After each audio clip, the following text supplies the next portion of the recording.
2 vezes o arcanjo Miguel confrontou Satanás. A primeira vez foi a respeito do corpo de Moisés, conforme descrito em Judas verso 9. Este evento é único na Bíblia e não é encontrado em outro lugar. Miguel teve um conflito com Satanás sobre o corpo de Moisés, mas os detalhes não são especificados em Judas verso 9. O arcanjo Miguel, ao contender com o diabo e discutir sobre o corpo de Moisés, não ousou proferir um julgamento de maldição contra ele. Em vez disso, ele disse: "O Senhor te repreenda." Este evento é relatado em Judas. É possível que Satanás quisesse saber a localização para possivelmente construir um santuário lá, levando Israel à adoração idólatra dos ossos de Moisés, como um representante angelical do povo israelita.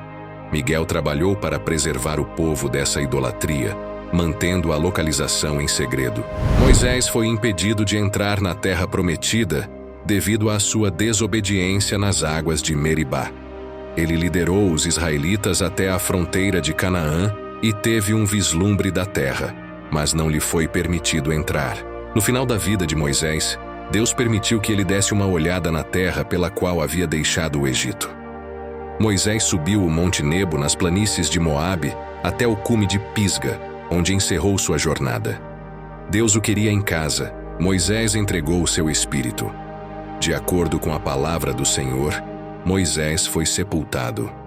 Após a morte, vem o sepultamento, como no caso de Moisés. No entanto, o verso 6 contém uma das declarações mais notáveis sobre o grande chamado de Moisés. Deuteronômio 34, verso 6 diz: "E o sepultou num vale na terra de Moabe, defronte de Bet-peor, e ninguém soube até hoje a sua sepultura." Moisés é o único indivíduo na Bíblia que Deus pessoalmente sepultou. Você sabia disso? O Senhor então ocultou o túmulo. O que o motivou a fazer isso? Porque aquela sepultura teria se tornado um santuário. O ponto crucial aqui é que, mesmo sendo Miguel um arcanjo, ele ainda não ousou falar com reprovação contra o governante no reino dos demônios. Ele deixou todas essas repreensões para Deus. Miguel, o arcanjo, é retratado na Bíblia nos livros de Daniel, Judas e Apocalipse como um anjo guerreiro envolvido em batalhas espirituais. O termo arcanjo significa um anjo de alta patente. A maioria dos anjos na Bíblia é descrita como mensageiros, enquanto Miguel é representado em 2 livros como contendente, resistindo ou enfrentando espíritos malignos e principados. Miguel é o nome do arcanjo. Esse nome suscita a pergunta: quem é como Deus? Miguel nos é apresentado pelo profeta Daniel. Miguel se recusou a julgar presuntuosamente. Em vez disso, ele simplesmente proferiu a repreensão do Senhor. Essa repreensão usa a mesma linguagem encontrada em Zacarias 3, verso 2, na qual o Senhor repreende Satanás por suas acusações contra Josué, que era o sumo sacerdote. Apesar de ter uma autoridade significativa, Miguel ainda demonstra total submissão ao Senhor. Os anjos justos têm uma hierarquia. Eles são submissos à autoridade. Quando consideramos quão poderoso é Miguel, sua submissão ao Senhor se torna ainda mais impressionante e maravilhosa. Lúcifer foi criado como a mais alta criatura antes de sua queda. Satanás parecia ter desfrutado dos privilégios mais significativos já concedidos a uma criatura. Satanás pertence à classe dos querubins, seres angelicais provavelmente entre a ordem mais elevada, cheios de sabedoria e perfeição em beleza. Expressões como "você era o selo da perfeição" e "cheio de sabedoria e perfeito em beleza" indicam que ele era o maior de todas as criaturas. A linguagem figurativa neste verso fala de sua natureza incomparável. Ele não era apenas um líder ungido, mas foi chamado 2 vezes de querubim guardião. Isso pode se referir ao seu papel como guardião, guarda de honra e proclamador da gloriosa presença e santidade de Deus. Parece que ele estava na própria presença de Deus, pois andava entre as pedras de fogo. Perfeição. Esse termo resume suas qualidades pessoais e morais. Ele tinha o selo da perfeição e era perfeito em beleza. Ele era impecável ou irrepreensível em seus caminhos desde o dia em que foi criado até o seu primeiro pecado. Apesar de expulso de sua posição exaltada, Satanás manteve grande dignidade. O trecho indica que sua influência e poder eram profundamente sentidos. Esta é uma lição que tanto você quanto eu devemos aprender. Muitos cristãos ainda não aprenderam a se curvar mesmo diante de Deus. Você e eu, meu amigo e minha amiga, somos criaturas. Ele é o Criador. E por isso não temos o direito de questionar qualquer coisa que ele faça. Não me entenda mal. Todos nós lutamos com dúvidas. Mas devemos reconhecer que Deus é tanto o Criador quanto o Redentor, aquele que cuida de nós. Nosso Deus é exaltado, santo e justo. Ele nunca comete erros. Tudo o que ele faz é certo.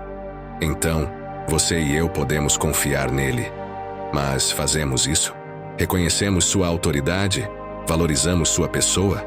Quando as pessoas forem chamadas a prestar contas, o Senhor Jesus Cristo dirá: "Vocês me chamaram de Senhor, mas não fizeram o que eu ordenei." Cada um seguiu seu próprio caminho e fez o que achou certo aos seus próprios olhos. Essa é a imagem da humanidade. Então, como estou hoje?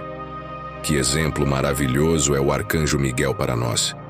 Seja qual for o plano de Satanás, sabemos que não poderia ser bom. Ele rouba, mata e destrói. Embora essas estratégias possam não parecer sutis, Satanás pode tornar até mesmo o roubo, a morte e a destruição aparentemente sutis. Ele tem o poder de roubar a palavra de Deus do coração de qualquer um, fazendo-os questionar: de fato Deus disse? Agora, de acordo com este relato, Miguel se levanta em defesa de Moisés e, com zelo, espírito reto, diz audaciosamente a Satanás: "O Senhor te repreenda." A guerra no céu irrompe, com Miguel e seus anjos de um lado, e o dragão e seus anjos do outro. Isso acontece em meio à tribulação. Apocalipse 12, verso 7 diz: "E houve batalha no céu. Miguel e os seus anjos batalhavam contra o dragão, e batalhavam o dragão e os seus anjos." Apocalipse 12, versos 8 e 9 dizem: "Mas não prevaleceram, nem mais o seu lugar se achou nos céus. E foi precipitado o grande dragão, a antiga serpente, chamada o Diabo e Satanás, que engana todo o mundo. Ele foi precipitado na terra, e os seus anjos foram lançados com ele. O dragão é derrotado de forma tão completa que perde sua posição. Ele e seus seguidores são lançados na terra. No entanto, este não é o destino final deles. Apocalipse 20, versos 1 a 3 diz: "E vi descer do céu um anjo que tinha a chave do abismo e uma grande cadeia na sua mão.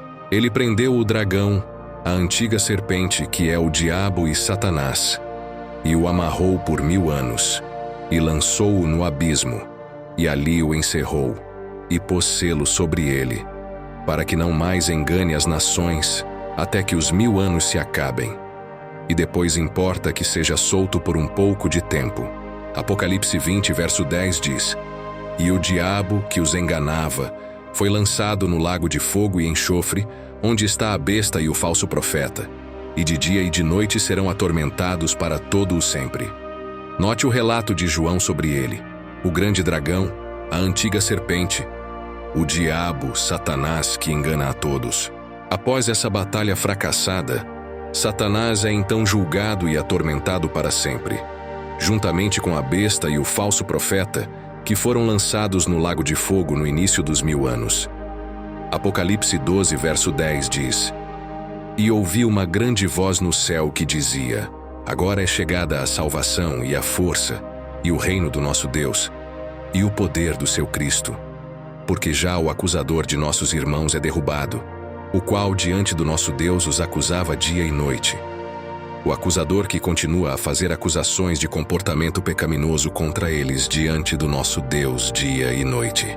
O anúncio continua: os crentes perseguidos venceram o maligno pelo sangue do Cordeiro e pela palavra do seu testemunho, pois não amaram suas vidas nem mesmo diante da morte. Portanto, regozijai-vos, ó céus, e vós que neles habitais, mas ai da terra e do mar, porque o diabo desceu a vós com grande ira, sabendo que tem pouco tempo. O céu pode se alegrar com a partida do dragão, mas é uma notícia terrível para a terra e o mar. O diabo sabe que seu tempo é curto e resolveu derramar sua fúria o máximo possível. Atualmente, Satanás não está no inferno, embora certamente esteja a caminho. A principal maneira pela qual Satanás ataca o povo de Deus é através da blasfêmia, e ele é o acusador de nossos irmãos. No entanto, os crentes têm um advogado divino diante de Deus chamado Jesus Cristo. 1 João 2, verso 1 diz: Meus filhinhos, estas coisas vos escrevo, para que não pequeis. E se alguém pecar, temos um advogado para com o Pai, Jesus Cristo, o justo. O adversário, o diabo, anda como leão que ruge, buscando a quem possa tragar. Bons soldados de Jesus Cristo sabem que Satanás percorre a terra, buscando a quem possa devorar. Devemos estar prontos. 1 Pedro 5, verso 8 diz: Sede sóbrios, vigiai, porque o diabo, vosso adversário, anda em derredor, bramando como leão, buscando a quem possa tragar. Miguel e as forças celestiais derrotam o dragão, Satanás, e o diabo é lançado na terra. Lá, em sua fúria, Satanás parte para travar guerra contra aqueles que guardam os mandamentos de Deus e se mantêm firmes no testemunho de Jesus. Apocalipse 12, verso 17 diz: E o dragão irou-se contra a mulher, e foi fazer guerra ao remanescente da sua semente, os que guardam os mandamentos de Deus e têm o testemunho de Jesus Cristo. Este confronto é um mal necessário, e ninguém gosta disso, mas deve ser feito para retificar, purificar e unificar a comunidade. No entanto, há outros anjos, e a Bíblia nos fala sobre seus propósitos. Compartilhe seus comentários abaixo. Se você gostou deste vídeo, dê um like e compartilhe com seus amigos, para que possamos continuar fazendo-os. Para mais vídeos como esse, clique no botão de inscrição e não se esqueça de clicar no sininho de notificação. Obrigado por assistir.